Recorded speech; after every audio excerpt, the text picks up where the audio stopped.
I believe expansions can save a game. I'm not so sure.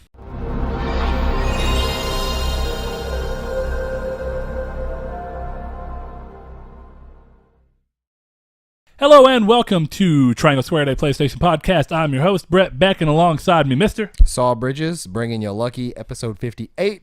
Winner, winner, chicken dinner. You know, I am a little disappointed that that's in Fortnite. Or, I'm sorry, PUBG. Nope, yep. Just because I feel like that shouldn't. You started it, and I feel like you started it completely separate of PUBG. I know I did. It's from a really good movie. What movie? 21. 21, okay. Okay. Deja Vu, we've talked about that. Good, okay. Yeah, you're probably right. I am forgetful sometimes. No, yeah, it's a really good movie. It is a very good movie. So, with that being said, we are Triangle Squared, a PlayStation podcast. If you've never tuned into us, we post a new episode of our podcast on YouTube in video format every Monday at 10 a.m. PST and 12 p.m. CST, or we post to podcast services around the globe. Everybody always says that, so I just figured I'd put it in there. I should get a globe and just spin the hell out of it. Yeah. Anyway. Every Monday at the same time. If you like what we're doing on YouTube and you're watching us on there, subscribe.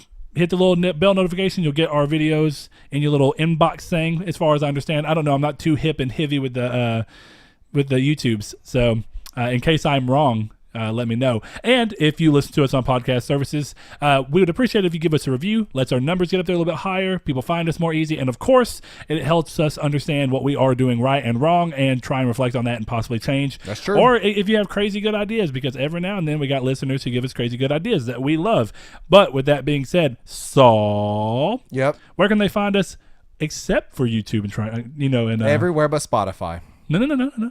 Wait, what? What social media platforms? Oh, Twitter. I'm just trying to get you. I'm trying to get you involved in this. Over segment. there at Triangle SQRD. We do a couple things over there. We also have a Discord. It's our pinned tweet. Jump in and join the community. And we actually have, if you're on YouTube, the Discord is always in the description as well. True. And then lastly, so is Twitter, right? Yep. I think so, actually. Yeah, I'm pretty sure. One thing that I thought was interesting that apparently we've not said recently enough that somebody didn't think about it is that we have an email. So if you ever want to email any questions or thoughts to us, you can do so at trianglesquaredpodcast@gmail.com, spelled out exactly like it sounds. But without further ado, Saul. Yes, sir. I've been very busy this week. You've been very busy this week. But we did actually come together and hang out a little bit on Thursday. We did. But aside from that, good sir, I didn't even ask you much then. What have you been playing? Not a lot. Like, this has really been big trend lately. But after I got done with God of War, I've been kind of having the video game blues where it's almost a drought, like where I don't really feel like playing a whole lot. Because you know none of it's going to be as good as God of War was to you? Well, not only that, but like I'm kind of not worn out, but like I'm just kind of relaxing. I'm playing games as I want to instead of having to find something in between to play. Sure. So we have Detroit coming out, so I've been playing Beyond Two Souls, a really fun game so far. I'm about an hour in, and I've been meaning to get over there on our Discord channel and discuss it in our PS Plus Pals Discord channel. But played a little bit of Monster Hunter today, actually, just to kind of jump back in. And I've also been playing another little game for something that you guys will see soon, I'm sure. It's Dark Souls 3 Let's Play. And I'm kind of just working through that again. On PC still, correct? Nope. You are playing Dark Souls 3 on PlayStation? Yep, I picked it up for PS4 since I'm going to get the platinum eventually, and I have to do. So why not do the plays through a platinum? Yeah, I might as well do a trophy cleanup run kind of thing, and it's going to be fun. If you guys like comfy Dark Souls Let's Plays, then you're going to like this video. But what about you? Have you been playing anything at all? Yeah, I have been playing Seasons After Fall, which was one of the games I said was going to be my hit up after when I got through with God of War's Platinum. So I did start that finally. Really fun so far. Really pretty. Game has got a beautiful art style. Focus Home Interactive are the people that put it out. But as far as the studio, I'm not quite sure. I plan to look more into it depending on how the outcome of this game is. But I am heavily enjoying it. The way that it plays, like give you just a base scenario. The game is a puzzle platformer where you go through and you gain control of the seasons as you play throughout the game. And it's actually pretty cool. So, you run around and jump around and things react differently and you change the season in real time. Yeah. So you're running around and you can just hold R1 and then there's up, down, left, and right because there's 4 seasons and you can change them into different things, and certain things will be alive and active during one season. You can only, activate them another season. It's very interesting, but I like it so far. I'm not just incredibly fond. It's YONDER. That's what I thought. I swear somebody has Said it with a U in there. Anyway, but yeah, that's kind of the majority of what I've been playing. I don't think I've played anything else actually besides because God of War. Yeah, that's right. Got the God of War plat Monday, I guess, or I can't even remember at this point. But I got it. Then I've been working a lot. Went to a concert this week, so I've been gaming outside of that a little bit. But I'm also trying to push Hannah into playing Seasons After Fall. So every time I'm playing it, I'm like, "Hey, Hannah, this has happened. This is why. This is as much as I'm going to tell you. This has happened. This is why I need you to have motivation to go play this game to find out what happens on your own." Yeah, and we'll see how that happens. Fall, I keep hearing that game, and Yonder talked about in our Discord. And so I just looked up. Season After Fall reminds me a lot of Ori, so I may have to get on that. I actually was like, I almost messaged you the other day. Is like, it made by the same people? Because it looks remarkably close. I don't know, but it's got a really cool. It's got the really pretty hand drawn art. Yeah. So and Yonder looks really cool too. Yeah, Yonder looks great. I mean, Yonder looks like the relatively to the art style beauty of something like Rhyme and Zelda put together. But you know, I actually like the idea of there not being combat and stuff that's, you know, there to, I'm not gonna say muddy up the experience. It's just, it is something different. I'm gonna go pick the game up today or tomorrow, depending on when we get done with this. Yonder for Hannah, and with a, you know, vested interest myself in playing it eventually. But yeah, that's it for me. So Saul, I guess it's time to hop into that drop. Drop into the hop. I hate everybody. We have the weekly listing of games that come out.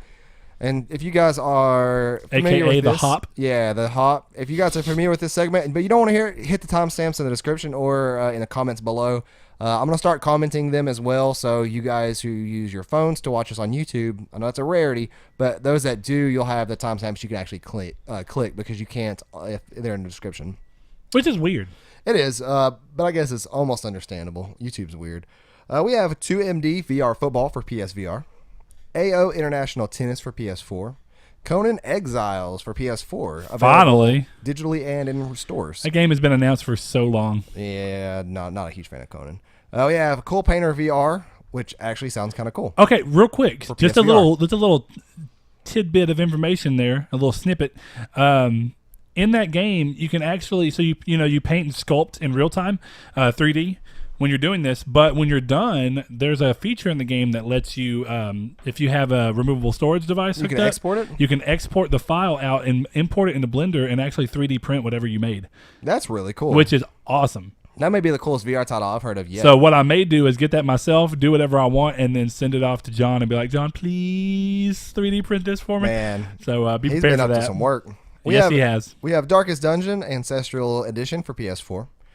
Sadly, not digitally, but only available physically, which is cool though. I mean, that makes sense because that game's not got a physical release yet, has it? Pretty sure it does on Switch. I might be wrong. Well, I mean on PS4 to be fair, but I mean like if you wanted to get it on PlayStation, I don't know. I think it does. Maybe. I don't know. It's Go a ahead. good game though. We have Dead Ahead Zombie Warfare for PS4 and PS Vita. We have Death Road to Canada for PS4. Grim Legends 3: The Dark City for PS4. Hyper Sentinel for PS4. Ink Explosion for PS4 and PS Vita. It's a cross-buy title. We have Laser League for PS4. Lunch Truck Tycoon 2. All right. There's the first one, I guess, for PS4. It reminds me of the days when there was a Tycoon for everything. Yeah, you know, those Tycoon games are actually pretty fun. Oh, man, Roller Coaster Tycoon was my jam. Roller Coaster Tycoon 1 and 2 on PC. Yeah. Oh, yeah, those played them so much. Made some really messed up ones, too. We have Mega Dimension Neptunia 7R, I guess, for PS4 and PSVR. Yep. Yep. That's so it's digitally and retail. I wonder if the 7R with the 7 being in Roman numerals is a clever way of doing VR. Yeah, it is. That's what the point of it is, and it's a remake of 7. So it's all that is tied kind of cool. together. Then that's good marketing right there. We have Raging Justice for PS4, Reverie for PS4, Shantae the Half Genie Hero Ultimate Edition for PS4. Good for them. That game looks fun. I want to pick it up for Vita. Is it out on Vita? Yeah, it's already been out. That's just the Ultimate Edition coming back around. Oh, okay. We have Subaria for PS4, Tacoma for PS4. Finally, that was actually came to Xbox first game, so that's cool. Yeah, I've heard interesting things about it. Not Same. exactly I never got great, around to Gone Home, and it's made by the same guy who did Gone Home. So. Oh, is it? Yeah, which was originally apparently Steve Gaynor. So I think he was originally a designer or something on BioShock. Interesting. We have Through the Woods for PS4, Trailblazers for PS4, and Tier Chains of Valhalla for PS4. Yeah, good release window. Everybody's high on Norse mythology right now. They are. So why not, capitalize on that a little bit? One little story regarding my time with, and I may have mentioned this on the show before, but I always love mentioning it, is in Roller Coaster Tycoon games. Yeah. Whenever I used to play them, I would do the same thing. You'd make like dangerous things and see, but I'd also go through, and this is like I'm like 10 and 12 doing this, rolling through, and I would just like click on a random visitor, and like you could see their moods and stuff, and like if they weren't happy, I would take them and I'd pick them up, because you can just pick them up however you want to and drop them off to where you think would maybe make them happier, like right. It's more in the area, or you could read their complaints too, like, oh, it's too hard to get to areas and whatnot. So it was supposed to be a feature that you could use to make your park better. But what I would do is I'd play like the vengeful god of the park, and I would pick them up and I'd take them to a body of water and drop them in and watch them start drowning, and then when they were so close to dying, I'd pick them up and then I'd put them back down, and depending on what their thoughts are. I used to make like the full It loop. is extremely terrible. We talked about you can make any game really dark very quickly on the Reader Mail episode. That's one of those ways. Thinking back on that was a really odd thing for me to do as a I used to make those full loops, and I take off the top half of the loop, so they just go up, and then they would eventually come back down. And me and Big Seth both really made some quite a few terrifyingly. Yeah, it was so just fun though. rides. I honestly, there are games that I don't even necessarily know how you would pull off on a console, to be honest. But I would just love one for like Vita and like touchscreen controls or something. I wonder if there's been it would be really fun to just PC. play on the. I don't know. I think that they did a remake of Roller Coaster Tycoon 3, but in 3D. When that was a trend that failed. I mean, when I say 3D, I mean like 3D rendering. Oh, Yeah, like because all those games were monitors. technically isometric, so I guess they were third person to an extent. There's But one on the Switch. my point being, I really like those games, and I had a lot of really fun times. I also did actually get to the point where I liked being like, oh man, my park is the safest park, and all these things. When you did well in those games, you felt like you were really doing well, so that's fun. There's a roller coaster game on the Switch. Cool. Is it Roller Coaster Tycoon specifically? Good. Well, Saul, while you're looking at all that stuff, I'm going to go ahead and hop into the news for the previous week. And it starts off with Far Cry 3. I put 5 for some dumb reason. Far Cry 3 Classic Edition has been listed to have a physical edition from a New Zealand retailer, but there's been no confirmation from Ubisoft yet, so you're going to take it with a grain of salt. I'm not really sure. I think that it's very likely to, but the more I think about it, I don't remember Ubisoft making a physical release of the South Park Stick of Truth version that they included. I don't think, yeah. But then again, different, because you didn't have to pay for it if you were part of, I don't know, because they eventually released it separately. So Right. I'm not sure on that one, actually, but I expect it to be physical, and I really hope it's physical. So, here's the hoping. Next thing up, God of War sold 3.1 million copies in its first 3 days, becoming the fastest-selling PlayStation exclusive to date. Nuts. Congratulations to them. That's so crazy, because, Absolutely nuts. it seems like every game that comes out that's a really big release for them does that. Right, yeah. And that's, So, good on them. I mean, really. congratulations, Mr. Balrog. Balrog. Anyway, next up, Saul, this one's for you and for any of you Destiny junkies out there, for those of you who still play it. Bungie and the has topic. been teasing its expansion planned for fall of this year, stating that it will introduce a mode, quote, new to first-person shooters as a genre, end quote. The expansion itself will debut at E3, where we will all likely hear it and see this information about the new mode. Who knows? So, and not even a slight joke, Saul. Depending on how quickly they can get this out, fall, or if they're the first people to come out and announce it, first-person battle royale. And I hope it's not, but we'll see. Well, that's technically in PUBG. You can play third or first. Like when you log in, there's a first-person server and there's a third-person server. Interesting. I did that you not can know that. join. Or not server, but game type. Well, then who knows? Saul, wildest guess. What could you even imagine? I don't being a new know. mode? Like the fact that they say that it's new to a first-person shooters as a genre, I don't Makes know. you think it's something that's in another genre. So I'm really curious myself. I mean, everything I could think that has maybe. I think the key word here that they're going to kind of squiggle around is shooters, because I think that there is a mechanic we've seen In before a first-person game, sure. But we'll see. I mean, I don't know. It also just sounds like a lot of kerfluffing, as some 41 would say. Oh, they better not be trying to kerfluff because this game kind of depends on this at this point. That's true. Or I guess Warmind. It kind of depends on what Warmind pulls off. I don't necessarily trust them with Warmind, but nor do a lot of people from when I was looking around on the forums today. But next thing on the list is Monster Hunter World has another Street Fighter crossover going on currently, actually, where players can get a full set of Sakura armor by earning the needed crafting supplies in the event quest. So if you're wanting to do that, hop on that. I think that the Devil May Cry thing, I was actually playing Monster Hunter last night. I lied. I played Monster Hunter. That was my other thing. With Ryan, and I beat Teostra. Yeah. So and now I've just got to fight Vol, whatever. Hazak. Yeah. So that's the most annoying one in my opinion. Seems like it. The effluvium, as they want to say, is all around him. Yeah, so. Don't get hit by his fluvium burst because that burst laser will pretty much guarantee you death. Nice. Okay. Well, that happened with a lot of Teostra stuff too, so not surprising. A new trailer was released this past week for Red Dead Redemption 2, focusing on more of the game's story. No gameplay was shown, but I personally would expect to see gameplay at E3. That seems like something they would save for a big stage reveal, but there's no telling. They may be the more ballsy thing, and 2K may try and pull an Activision or an EA and give it its own event like they're doing with Call of Duty. It would definitely make more sense because this game will probably sell as much as Call of Duty, if not more, just like Grand Theft Auto has.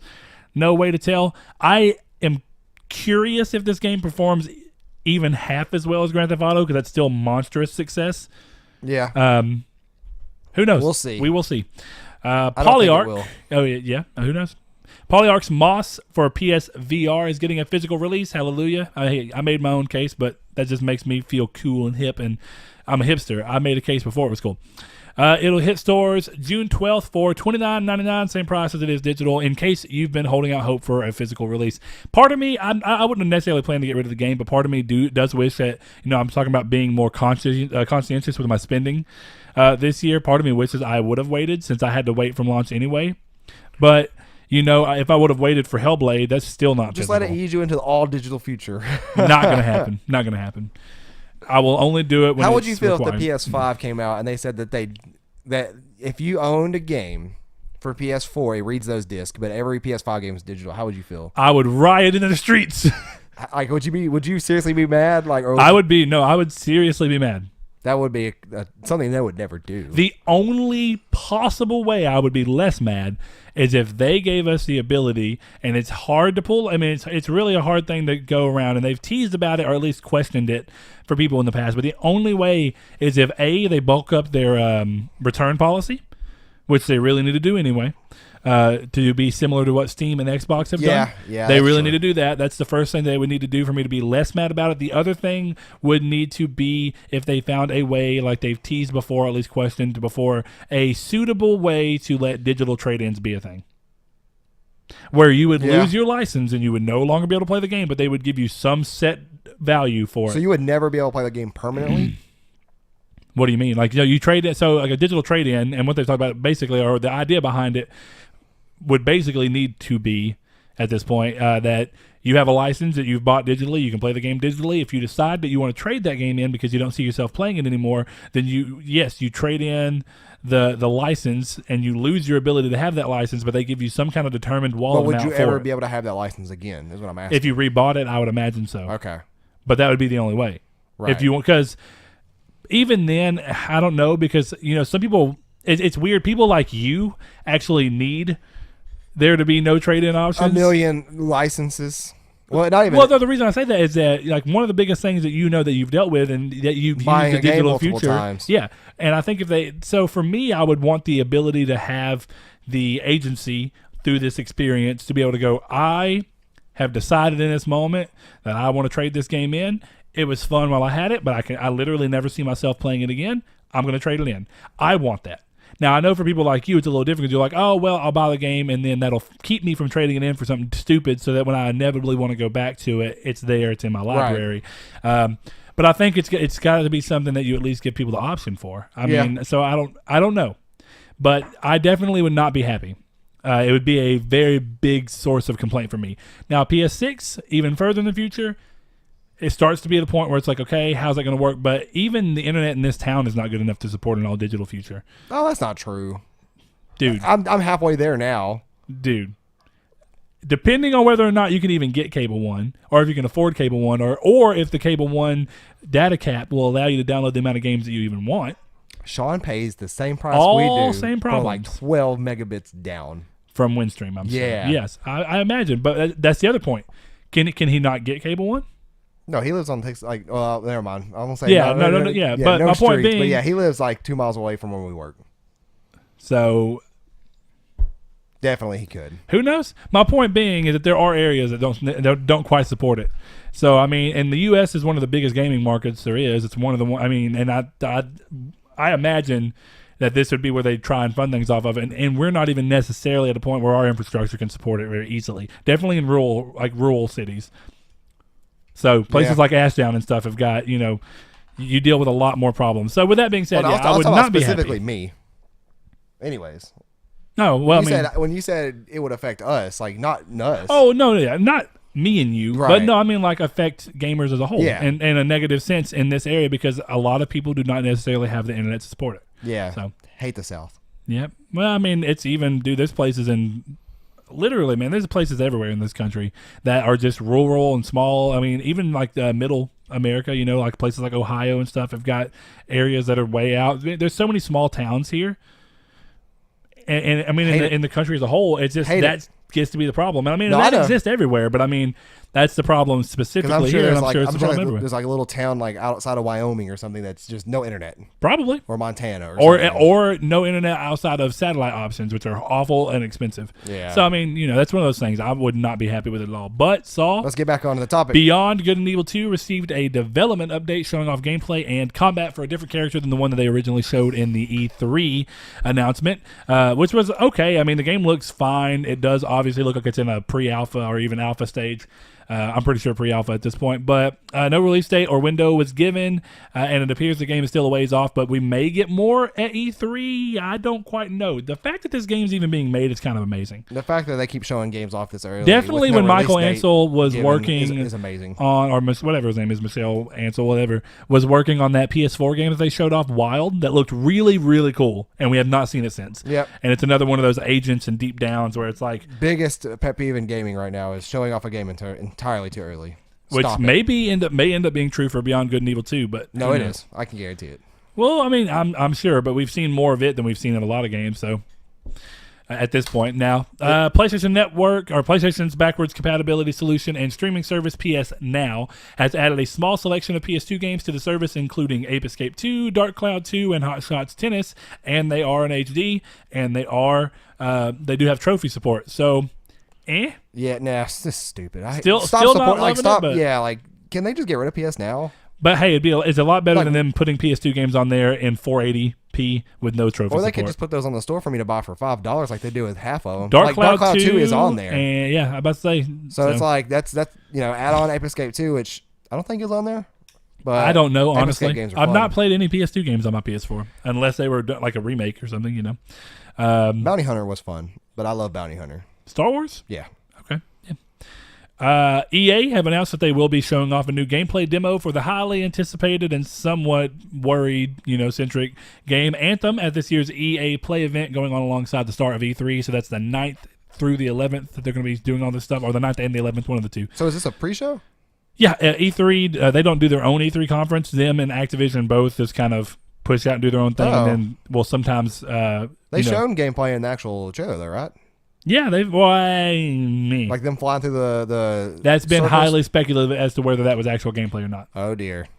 So, I have faith that it'll be good. We will see this year. I mean, they've given the game more time anyway, so we'll see. I don't know exactly when it was originally scheduled or if there was even an idea, but I'm pretty sure it's been pushed off from that to deal with the backlash that EA dealt with Star Wars and stuff like that. And even, I think, the backlash that Bungie got with Destiny. I think that they're seeing that you've got to do a little bit more than what you got to put your money where your mouth is when it comes to releases. So, Beyond Good and Evil and Final Fantasy 7 and Kingdom Hearts 3. A new Hitman game appears to have been leaked by not only one, but two rating boards. The new game will be the first since IO obtained the rights to the series series from Square Enix following their sell-off and looks to be titled Hitman Sniper Assassin, which seems like a really bad mobile game name. It does. Very odd naming convention there, but it is what it is. It shows the game to be coming to PC, PS4, and Xbox One, unsurprisingly so. I mean, everybody would have probably guessed that. And while there's no official announcement from them, I think it's probably a pretty safe bet that you will see it at E3 this year. If I'm not mistaken, they partnered with WB to handle this game, to publish it. I can't believe leaks are already kind of starting for these games. Yeah, so it is what it is, but I'm curious if it's going to be a full release. I really doubt it, or if it's going to be another episodic release. I feel like with them and the amount of time they've had since the sellout, it's probably episodic again. I wonder if they're really testing their waters, because this is the second game they did with Hitman, right? To be episodic. Well, yeah. So I wonder, like, are they doing this because they want to with Hitman, or are they doing this to kind of test it out with Final Fantasy VII, like to get a basis down or a structure? Oh no, Square is not doing this one.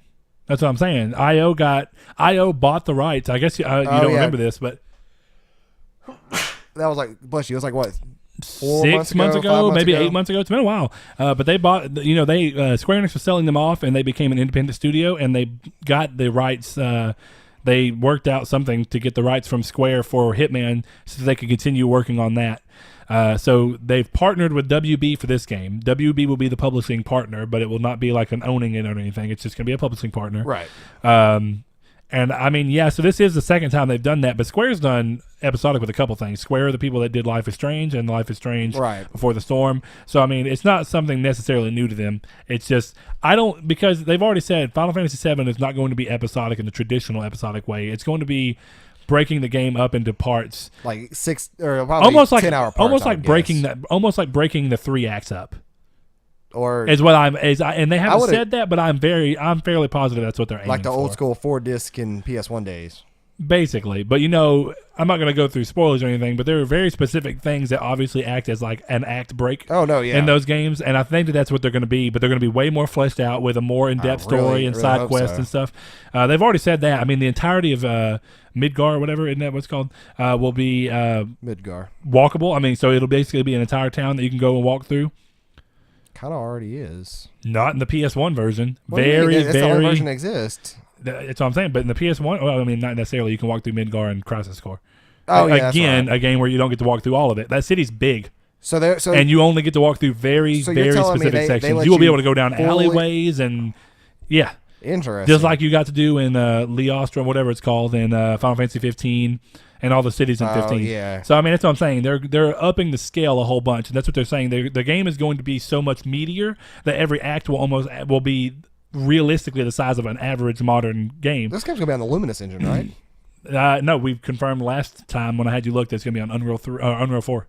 Okay. See, I remember I was talking about it last week, but I also which I think is speeding up development. I think that's part of why they chose to do that. Really I'm pretty sure that's why Kingdom Hearts went that way, but. Again, I'm not quite sure. Not a game to talk about when speeding up development. Well, can you imagine if keeping on the Luminous engine would have kept it even slower? Oh, man. Who knows? God, got way off here. Next thing, though, is official E3 scheduling for this year confirms that CD Projekt Red will indeed be there, and with a, quote, role-playing game, end quote.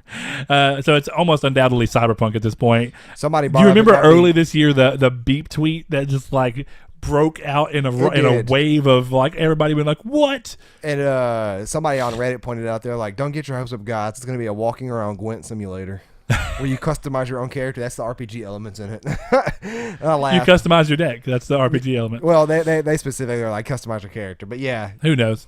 Gwent's fun. I think it's almost obviously Cyberpunk. It's the time. It's been a long time since they even initially announced the game, and then they went radio silent for a long time. Who's going to get it? Probably Microsoft.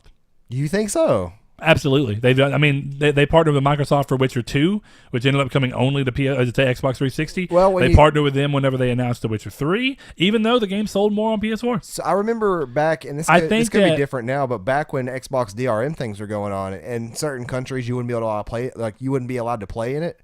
I remember that whatever country CD Projekt Red is from, is it Poland? Poland, I thought. Yeah. That was one of the countries they couldn't play their own game in on Xbox from their own country. And I remember a lot of fallout there. And I don't remember if that was like something, because of course it changed. I don't quite recall that, because the DRM stuff I thought was already gone.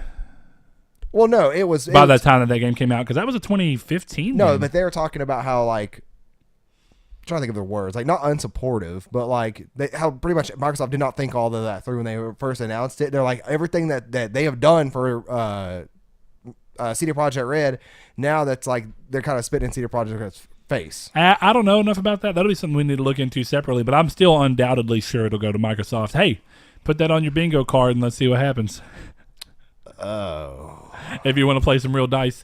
Last thing on the list, though, is that recent pics and posts across different internet forums show what appears to be GameStop advertising and showcasing box art for Gran Turismo 7, with some going as far to say an April 2019 release window was given. I don't know about that. That's going to be what I think is a PS5 launch While game. nothing is impossible, take it with a huge grain of salt, and we'll see if... To be fair, if it's going to be April 2019, that's going to... And we've already talked about, we're kind of curious as to what's going to be at Sony's E3 this year, because a lot of the games they've been showing are out. So maybe it's been... by the time that it releases, it would have been 2 years, right? So here's where I'm thinking they may be going with it, and then we can go on to the reader mail. But where I think they may be going with it is either they're bringing another studio into the cusp, which I think would be a mistake personally, or... Polyphony Digital has streamlined their development thing enough to where they feel confident that they can release a game either yearly or every 2 years, because you got to think. Exactly. Now, maybe it'll be every 2 years, which I think if Polyphony Digital were able to really streamline and be like, hey, we've got it now. They have been so slow the last few gens that it takes them so long to get a Gran Turismo game out. While look at the time between now and Forza, it 7. comes out with one every year. Now that's because of 2-year development cycles, because of an offshoot team handling the Horizon series. Right. But my point being, we have not seen necessarily so far from Polyphony the ability to be able to pull off a game in every 2 years or in a 2-year development cycle window. So. I'm really curious. I don't think this can be true. And actually, I mean, the more I think about it, because of the people that love Gran Turismo and the fact that Gran Turismo is always lauded for being very pretty and always being, sport was its own thing. It sold really well and it is a very pretty game, but it does do some things differently from the rest of the Gran Turismo franchise. And that's what some people are saying, that they want 7 back for a really traditional story from the get-go and all this, or, a campaign from the get-go. And there's still a lot of things that, even though they've added some of this into sport, that they're still not in sport. That if they were really trying to do this, it would be lucrative from a business standpoint. Whether it's a great idea, if it forces Polyphony to put out a worse product, I'm not sure. Yeah. Now, Sony could... Ryan, I want to hear your thoughts, because I know that if this is even remotely true, you've got something to say about this. I know Sony can throw some major shade at Microsoft, and this year at E3... have a big old bulky object on stage with a big old nice silky cloth over it. I was going to say cloth that acts pretty much as a tarp over it, and play the trailer, everybody wilding out, and it's like... And everybody thinks it's a card, and they pull it off, and it's the PS5, and it's coming to PS5 at launch. No, I was going to say they play the Gran Turismo trailer, and they come out and they say, well, last year Microsoft showed you a Porsche, but look what we have. And they throw off the thing. It's like an old 1980 Geo that's all messed up paint and everything. He's like... You're gonna draw something nicer than this in that game, just have random crap on there. What I would do is just the same Porsche with a GT logo on it, just to be a shithead. Like PS4 decals everywhere. Anyways. I hope that's not the way that this goes, but who knows? So Saul, go ahead and move us into reader mail, and then we will move into the main topic, which you came up with, and I'm curious to see where this goes. Sure. So. For those that don't know, every week on Friday, sometimes Saturday, like this week when I forget, we post a reader mail tweet on our Twitter, and we encourage everybody to ask questions. We pick 3 every week, and all the rest of the questions get banked for a reader mail episode like you guys saw come out just last week. And we just kind of get down to the nitty-gritty with these answers that we give y'all. So we'll go ahead and hop in. Mr. Sean Santer to ask, what are the best mini games within a game that you've played? I always remember the Golden Saucer in Final Fantasy VII as the first time I played with minigames. Also, I got to love a bit of Gwent from The Witcher. Now, he's right. Gwent is good. Gwent is one of my favorite parts of Witcher 3 that I played in, and it is really fun. So much fun that the second time around, I bought the physical Gwent decks that came with the collector's edition of Hearts of Stone. But Dude, I really still want to play physical Gwent. We've not done it yet. Nope. I don't think I took the decks out of the package once. Just to see what they look like. Yeah. I'm sure they look, and I think I remember looking through them myself, and they look really good. Oh, no, they do. That's my answer, too, actually. I love that question. Great question, Sean. I can't think of another answer, though, that I like. Oh, of another game that had fun mini games? That I enjoyed, yeah. My go-to is Gwent, because, Fable, I lost. Fable 2's card game thing they had was way fun, too. Quick way to make money.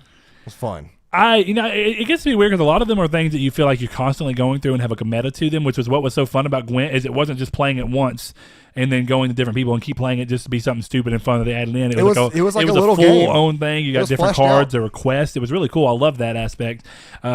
There have been other games that have done mini games that I just thought were fun, even though they worked them into the storyline. Even though it's partially from nostalgia, I love Sly Cooper.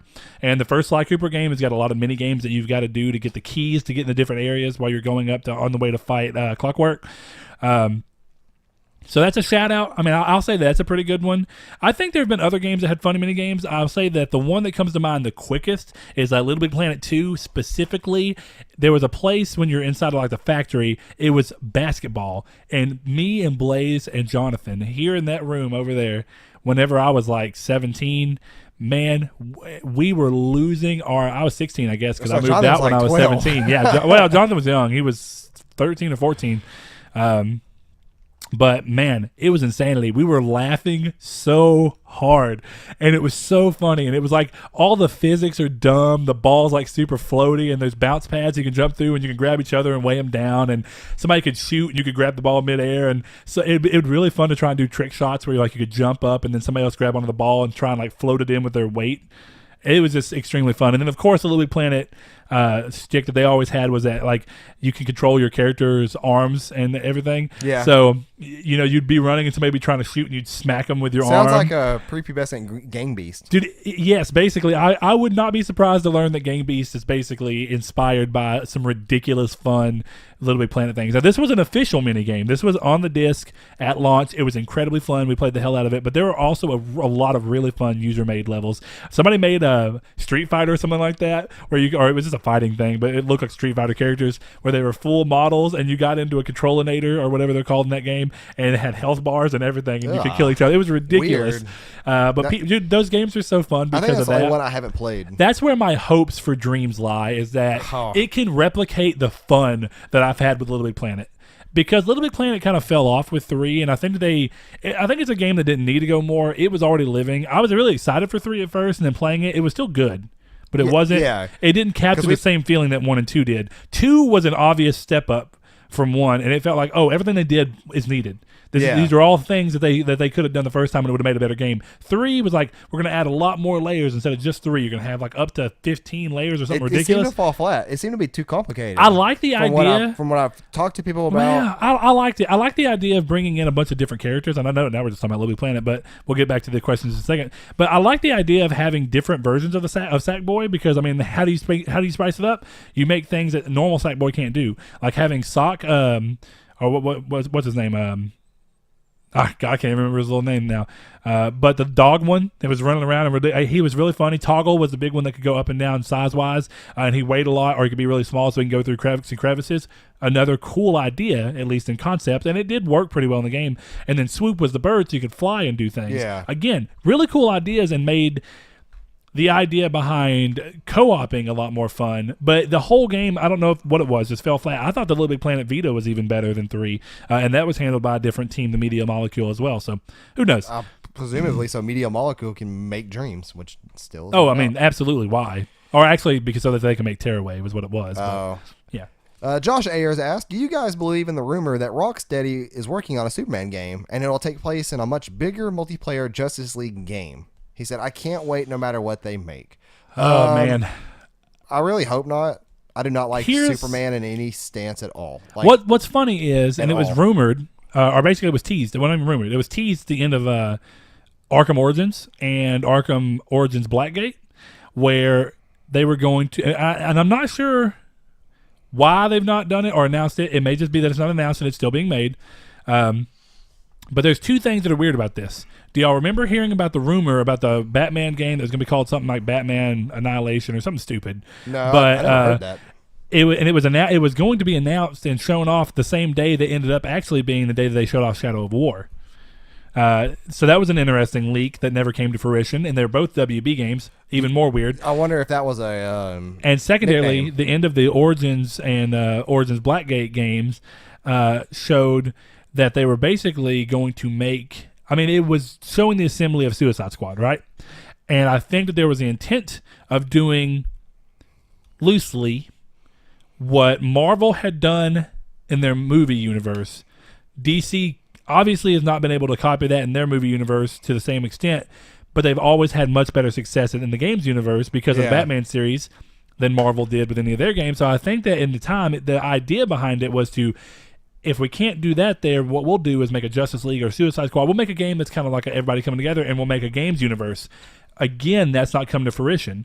Definitely when you've got things like Injustice and Justice are great, but those games are obviously not going to tie into the Arkham series or anything like that. So it gets really hard to tell what they were going to do. So I think that it's possible, but I think Superman's hard to make a good game for. First of all, he's not a good hero. He's not a good character at all.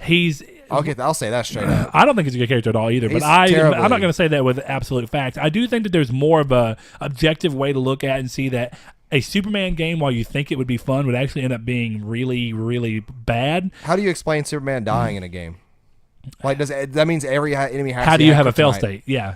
So, like, I hate Superman as a character. I think he's the cheapest superhero almost ever. Like, I do not like him, and I've never met somebody in person that does. Seth. I've never met somebody in person that's not my family. That's not my family that does. Seth loves Superman. My dad loves him too. I can't stand him. So I don't know. I hope not. Now, what I hope they are doing, who the hell knows? I will say that I love Rocksteady. So like whatever I love Rocksteady as well. Whatever they go through, I'm gonna follow and see what it does. Go ahead and make, like, I don't know. You can make the what is it called? Killer Croc game, and I'd play that. Our last question up, more of a joke question, but we did get a question from Hokuro no Hakuto no Poet. Yeah. Poet. No Poet. Hokuto, I don't know why I keep throwing an R in there. But we're going to save that for Reader Mail because I really like that question, and I think it needs some time dedicated to it as well. But Liam says, if Saul doesn't platinum God of War by the end of the week, should he have to wear a Juggalo face paint for the next podcast? I want everyone to tweet in and tell us that, yes, you do want that. First of all, I don't know what week he means. Like tonight? By next week. So by the time that next Sunday hits, if you've not platinumed man, you will have to hold me down and drug me in order to get ICP stuff on me. We will do so. And we'll do so, and I don't want to hear it, but I'll put headphones in your ear. Nope. I'll super glue them in. I'll make you constantly plays What is a Juggalo. I'll make you That'll be the entirety of what I'm doing. Anyway, that's the end of Reader Mail. Now, Saul, let's hop into the main topic. Move into this really weird topic that you've decided to go with. Okay, so that I'm just precursor. It's going to be an odd one, definitely for people who've had real conversations with me and know that I don't necessarily partake in these. You said that multiple times too. Exactly. So my thing is that we were looking through the news, and this, as a week, we try to drive something topical out. Whether it's something that's happened, something that's going to happen, we try to find a good topic that works well with what's going on in the actual gaming universe during that week, and it has really good synergy with anything going on. Or just big announcements and our take on it. But this week, it's been nothing, and it's going to stay like this until E3. So some of these topics are going to be kind of crazy, kind of off the wall, maybe some more casual than anything. But looking into the news about Warmind and how much Bungie is trying so hard to save Destiny 2, a lot of people, including both of us, and almost everybody I know that have played it except one person have not played that game in the past 6 months. Or have played it and not enjoyed it. Yeah, because like I downloaded it again. I have not turned it back on though. But I downloaded it just in case. Joe texted me one night. It's like, hey, let's go check out what new stuff is in Destiny, and I don't have anything going on. But basically, my question is that can an expansion save a game, and at what extent does the expansion have to do before it just completely revamps the game, or if it actually just saves it based on how good the quality of the expansion is? So the first thing to say is that obviously this is going to be an opinionative Very thing much because so. We've already seen proof from multiple games, and an expansion can save a game financially. Yeah, and a studio as well with it. So I think this comes down to our personal take on whether an expansion can resell us on a game that we'd originally closed doors on. Yeah. Is, I guess, the best way to word it. Now, the reason I find this so odd is that, like I say, everyone who knows me, and real quick, shout out to our Discord people and our little community. You guys are so nice. Hakutu no poet or whatever just joined the Discord, and everybody's just being so nice. They're all and saying welcome and asking stuff. a million questions, and I love it. So it's really cool. I just like to see it. But yeah, people who've talked with me or have been watching the show for a long time know, and definitely people like Ryan, that I can love a game and still do not go back and play expansions. You've platinum Skyrim, and you still have never played a single one of their expansions, have you? I've played a very small part of Dragonborn DLC. Yeah, very I would small. argue that's the best one. And the other two I've not played at all. What is the other one? Dragonborn and it was Hearthstone, Dragonborn, and Hearthstone. Oh, boy, I almost slapped you. Or something like that. It was the one where you build houses. Oh, I don't consider that. But it was still a DLC regardless. Yeah. And then the other one was Dawnguard. Dawnguard, yeah. So, and I've not played that either. So my point being, I tend not to go back to games. Sometimes because I've platinumed them before the thing comes out, or I've just played enough of them that I feel like my time with them is done, and I'm not necessarily excited to go back. So I guess my thing is, expansions for me are more in the realm of single player games. Right. And because I have my experience with that single player game, and sometimes that's weird because like games like Final Fantasy 15 go to show that if I'd go back and play it now, I'd probably enjoy it even more. And I actually liked it to begin with. But instead of doing that, I don't really. I feel like I'm satiated with the game. I got the platinum. I feel like I've spent the time I need to with it. And the people who are getting to play it later or replay it with a better experience, possibly, good for them. It's like going to Outback versus Roadhouse, where you leave Outback and you're like, man, McDonald's sounds really good right now. I love that you somehow have to work that into conversation, but I was so mad about the other night. You guys have no idea. Okay, but Saul, this is a gaming podcast. We've talked about enough non-gaming stuff. They just need to know my emotions about how terrible Outback locally is here in the time I've gone. Yeah, but and I'm sorry about that. So like we do have a couple of experiences though in which you have returned with us. Just a couple though. We did. I can't even think of one. Well, Destiny 1 is good. We did play Destiny 1 on Xbox and came back to it on PS4 after everything was said and done. I guess another one that I'm more fond of that you have gone back to twice, and if you haven't gone back to it twice, I know I have, and that is Elder Scrolls Online. Did you go back to that twice, or did you just play through it the first time? I only played that first. Technically, I went back twice. I played it with Blaze at the very beginning, but I didn't pay for it. I just played on his. It was a weird situation, but anyway, me and him were playing, and I was not a fan, and I didn't even play enough to really know. I was like, I played enough to know that this isn't what I like. Yeah. I don't even count the comeback in the sense of coming back to a game after something like that. I guess even then it wasn't DLC; it was updates. You know, it wasn't an expansion as much as it was updates to help fix that game a little more. Which is crazy because with a lot of these major MMO but that is a good point. And I am in the back of my mind, and I bought the thing, and I've just not played it yet, but I bought the Morrowind expansion. I do, hey. So I guess I am warming up. Yes, if you guys want to play this with us, let us know, because I actually really have been wanting to go back. I still have it too. I don't have Morrowind. I'll pay the $15, $20, whatever it is to buy Morrowind. I think it's 20. I don't know. It may be on sale again. But more specific for me is that what I find so intriguing about these expansions that come out is the change they bring, and sometimes like with okay, so this is one thing I want to say, and I guess it's important to say that technically that's what a games as a service is, a game like Destiny. But it's funny because what we're talking about in the extent of Elder Scrolls Online and World of Warcraft, let's just throw that in there. These are MMOs since EverQuest. That's 2000 or 99. One of those has always had DLC and expansions and change with now. It. That's different because I did continue to play. I mean, they never brought me back, but they keep coming out, and I was just still actively playing. I used to play Guild Wars like mad, and I love the expansions. I'm specifically like my whole thing is that can an expansion save a game for you, not improve it, and I get not have more fun with it. But I guess where I'm coming from is that this is a conversation that's a little more new because we're talking about expansions for games that it's funny. I have always argued that Destiny is an MMO and a shooter shell. And I still don't think so. But I know. Agree. But my point being is that it's funny because the only time before recent years that was really a real question was in MMOs or maybe a map pack for, Call of Duty. But my point being is it's something that's come up a lot more as you get the idea of games as a service coming out. So you get these things that are coming out like the free expansions that come out with things like Overwatch and Rainbow Six. So things that happen that you don't have to pay for, as far as I understand. I'm not sure. Do you have to pay for extra operatives? Yes. Or operators, whatever they're called. Yeah, you do. You have to pay with either cash or in-game currency that you could buy with cash. Or okay, so there is a way out of it. So it's yeah. not a traditional expansion, but it's something being added to the game. It's Right. a continued support, which is again the idea of an MMO. So I guess it's bleeding the lines between.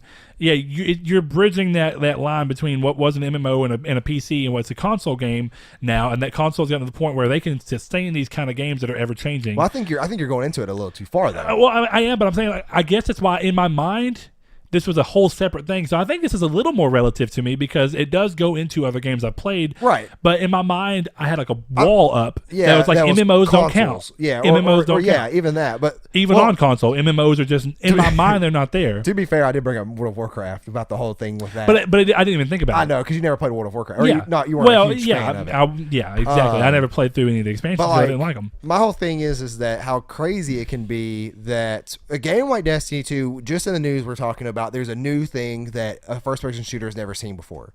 What I understand and I don't understand is that you're about to announce something that is super cool that's never been done for a first-person shooter apparently before. Right. Your game's dying.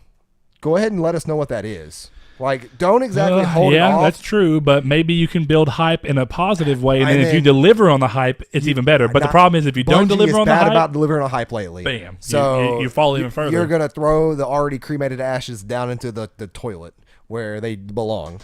But, no, like, my big thing is that I am interested in these kind of expansions or season changes, even though that's not exactly what I'm talking about, but that can be used for a good example of something to bring a game back to you from an update. But I love this because you see how drastic a game can change after final development and after the game is released. And it's crazy to me to think of a game terribly. So, like, thinking of Destiny 2 now in the stance that I don't like the game. Like, it was really, really fun up until you did the raid. When you did the raid wasn't as good, I would say, as any of the very first Destiny game raids. I think I was riding the high on how fun it was to beat. I felt like on a mechanical level it was. No, yeah, definitely on a mechanical level, but as an overall experience, I didn't enjoy it was that weaker. much. I'd say the same. And I was riding on that high that you get when you when you finally beat the raid and you finally beat the lanterns. In the whatever room that is, and when you finally got to the dogs and all that stuff, I think that right there was something powerful, and unfortunately, it could only have captured it for the next couple of days until it wore off on me, and then I realized, like, hey, I'm not getting any weapons, I'm not getting any more cooler armor, I'm not fighting all these cool bosses that Destiny 1 did have. I'd be a little bit of a bullet sponge. But now with like promises of adding all this new stuff to it, adding stuff into the game that is not supposed to be as bullet spongy, in terms of like how exotics can now work with some of the reworks, it has me interested. Because another thing I saw is that, and I don't know if it's in Warmind or not, but speaking to that, all these changes that are going on, apparently all exotics are going to be able to be upgraded starting soon. Masterworks, I think is what they're called. I don't know if but apparently only certain guns were considered Masterwork available. Right. Now apparently every exotic is going to have it. And some of the exotics that were not good are now completely different. Do you remember the Graviton Lance pulse rifle? I do. That was really cool concept and design. But it didn't work that great. Now it does. It works almost as good as what you would think a super would do when it works well. Like, it's a true exotic. Now that's a weird area right there, though, right? Because one of the things about that is that this comes with expansions, but it also comes with balancing patches and all these things. So it is kind of the ever-going thing. I guess while the question may have started being, can expansions save it? I think is what it can ongoing support save a game, and I guess the definitive answer, even from an opinionative stance, it has to be is that it can. Yeah, but now but the answer changes on a game-to-game basis. So the answer is, can it? Yes. Will it? Depends. Yeah. So I mean, because it's crazy. The one thing about that, it's a bad thing. Sorry, but that's where I was kind of going. But the one bad thing about that is, like, when you love a game because of very specific things and you want to remember them that way, right? And then you come back and everything's changed and different. there is something to be said about that, because there is a very nice feeling, and you see it in MMOs when people want the original servers to come back because they don't like the change. Oh yeah, there's an outcry for vanilla WoW. Exactly, and there's an outcry that they have actually done extremely well, and I'm surprised WoW's not copied for original RuneScape. And when I say original, I mean like 2008 RuneScape, like where RuneScape was really 2007 RuneScape, something like that. Yeah, I think that's what it was. Anyway, that was a really big time for the game, and people loved it. And even at that time, they had classic servers up for RuneScape 1, which was way different. So my point being, they continue to do these changes, GF. and they keep sending back to these certain versions that people loved, because so many people play these games, and there's a big chunk of people that I know that are like, oh, I loved RuneScape. Oh, yeah, but the new thing is not for me. Super strong. And I know so many people who used to play RuneScape who have specifically come back and been begging for me to come back to start playing because they're playing 2007 RuneScape, whatever it is. Do you know that RuneScape Classic is what it's called now. There is Twitch streamers that make probably thousands of dollars a month with over tens and thousands of viewers who play 2007 RuneScape. That's awesome. Like, I'm not joking. Like that. That is a very, you know, it's funny. If I can't play the game, I may just watch people play it, which is weird because I don't watch people play games. That is a very prominent area over there on Twitch. But yeah, so apparently I'm in the wrong business. You guys want to watch me play some 2007 RuneScape? I mean, y'all want to watch me play Dark Souls 3, but it won't be a let's play. But I'll do some hardcore streaming of that, man. But it says something about a game that. And about this current gaming day and age, in which I don't like a game right now. And, you know, come November, we're doing the podcast again. And for the last 3 weeks, you've been hearing me say I'm playing Destiny 2 again. It's absolutely nuts, the fact of how much they can change in terms of quality, gameplay, and stuff like that with these updates. Because when you think about it, last gen even, I was going to say PS2, but even last gen, a game came out that you did not like. There wasn't much they could do to save the game. Very unlikely that these changes would happen. Yeah. But some of that was because it wasn't worth the time and effort to put it into. Even at that point, even though updates were feasibly possible, unless there was a lot of potential, it was most of the time easier to just say the game was a dud instead of putting the man hours needed into it to get the update and patch ready to fix it. You've even seen that this gen with Mass Effect Andromeda. Yeah. Even them doing all the extra work they did, they eventually pulled the plug and said, it is not worth putting the money back in to make this game any more successful. And I think because it's not going to happen. Yes, we may be able to get a few more people in. We may be able to get the people who bought the game and were angry with us happy with us again. But in the long run, is it not going to be way more beneficial for us to just cut our losses, realize we made something bad and continue on with something new, and hopefully learn from the lessons of what you screwed up here? Now what you see is games like Rainbow Six coming out to a kind of a flop, actually, and then randomly scrapping themselves all the way back up to what is considered a top-tier game now. Top-tier esport games. All because somebody had the vision to go, there's a lot that can be done here. We've just got to play our cards right. Yeah, it's still amazing. It's an extremely interesting thing to see because, like we say, it's not something that was common until the past few years. Even in this gen, it's something that's only been common the past few years. Like the past 3 years, I even would say, I would wager is where you really see the bulk of that, right? It's crazy that, like, when you think about it. I mean, yes, Destiny was early. Destiny was, what, 14 or 15? 2014. Anyway, my point being is that, so 15, 16, so the last 3 to 4 years is where you've seen it the majority, but more recently in current years and when Destiny started. But I mean, with all that being said, I mean, yes, there's a lot that you can do for it, but the argument always ends up coming back around to be a personal thing of, in your mind, so we've answered the question. It can save a game, right? And will it is the question that follows. Like, will they take advantage of the potential? So you'll like the outcome too. Yeah. So from there, the question always tends to become, well, while that's an option now, and why people can do that, would we rather see companies continue to just work on one game? Because there's a lot of people that share the feeling and the mindset, even though it's not necessarily true, that the reason that we've not gotten Red Dead or another Grand Theft Auto either is because of the fact that they've continued to support Grand Theft Auto 5. Now, of course, that's been extremely business lucrative to them, and it was obviously worth their time. But now we're off the money side. We're going back to opinion. Where do we stand on the opinion of the people who love that they continue to support the online thing? Thank you, Saul. Or the people who would rather see them go on to a new creative endeavor because there are people that don't deal with the online stuff. And I guess that's the same with Destiny, because a lot of people do not deal with the extra Destiny stuff. I still know people who just get Destiny, play the expansion until they've done the story, then bounce completely out to the next expansion. Yeah. And they go, well, I'd rather see them stop trying to balance. Now, of course, in that kind of mindset, it's got to be for the good of everyone, right? Yeah. And while it may mean that you're not getting to play it as the other people are what keeping the game alive so that you can keep coming back to it every few months. Yeah, which is crazy to when think they release about. these expansions. But it is a different climate. And, I mean, you see things like Fortnite and PUBG coming in like we've been talking about and just really changing the landscape of what a game can do and be over a longer period of time. And we already saw that really pioneered and started with things like, I guess Destiny is a good example, and Rainbow Six. And, I mean, there's probably more. I think Tom Clancy's The Division is another game that suffered a little bit early on, but then managed to pull itself back up. So, yeah, I mean, it's a really interesting topic, but it's so hard to think of where you'd really want to go for it. In terms of once you get past that initial answer. So, I mean, like, did you have anything else that you kind of wanted, that you thought about in regards to it? Because, I mean, this is more, this is your brainchild, but it finally hit me, I guess.